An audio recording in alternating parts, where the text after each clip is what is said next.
For today's video mga mare ay magluluto ako ng ulam na pinakamasarap dito sa probinsya. Hindi nga ito basta-basta dahil nga overload ito. Charot.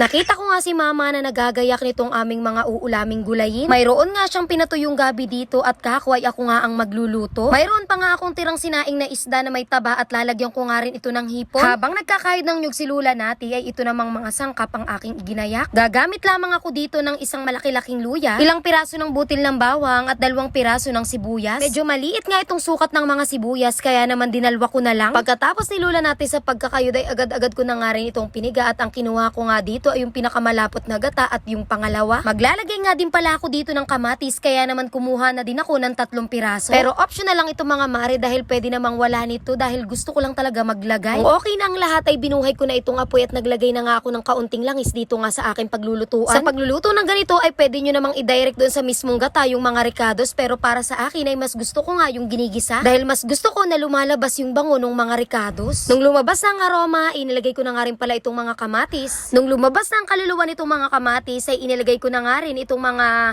karni ng baboy na kasama nga nung aking sinaing na isda. Hinayaan ko lamang ito dito sa apoy hanggang sa magisa ng maayos itong ating mga sangkap. Nung okay na, inilagay ko na nga pala itong mga pangalawang gata dito sa ating ginisa. Imbis na tubig ang ilagay ko dito ay pangalawang gata nga ang aking ginamit para maging mas makrimi at mas masarap itong ating tinuto. Sa pampalasa naman ay maglalagay lamang ako dito ng kaunting paminta at kaunting magic sarap. Hinayaan ko lamang yan dyan sa apoy at iintayin ko lamang na yan ay kumulo dahil nga pag kumulo na ay ito na nga ang panahon para ilagay itong mga tiniyo nating gabi. Utay-utay lamang ang paglalagay ko ng mga gabi dito dahil nga kung titignan ay talagang marami nga itong gabi kapag hilaw pa. Pero habang niluluto nga ito ay ito naman ay kumukupis at talagang kumukunti na nga kapag luto na. Dahan-dahan ko lang itong hinalo hanggang sa ma-absorb ng mga dahon itong ating mga gata na kumukulo. Pagkatapos kong mahalo ay naglagay na nga din pala ako dito ng patis pampaalat. Itong gabing niluluto ko pala ngayon ay ito yung normal na niluluto nga dito sa amin. Yung mga nauna kong ang vlog na luto ng gabi ayun nga yung hindi pangkaraniwan na inuulam dito sa amin. Pwede naman talaga yung gulayin kaso hindi nga lang alam ng nakararami. Dahil medyo kakaiba nga yung kanyang itsura at kamukha nga siya ng San Fernando na pambahog nga sa baboy. Naglagay nga din pala ako dito ng isang dakot na hipon dahil nga marami nga dito sa bahay. Nagdoble nga yung bili nila mama dahil nga hindi alam ni papa na nakabili na si mama. Kaninang umaga ay may naglako nga lang niyang hipon at nagkakahalaga nga lang isang balot ng 50 pesos. Lalahukan ko nga rin ito ng sinaing na tulingan na 3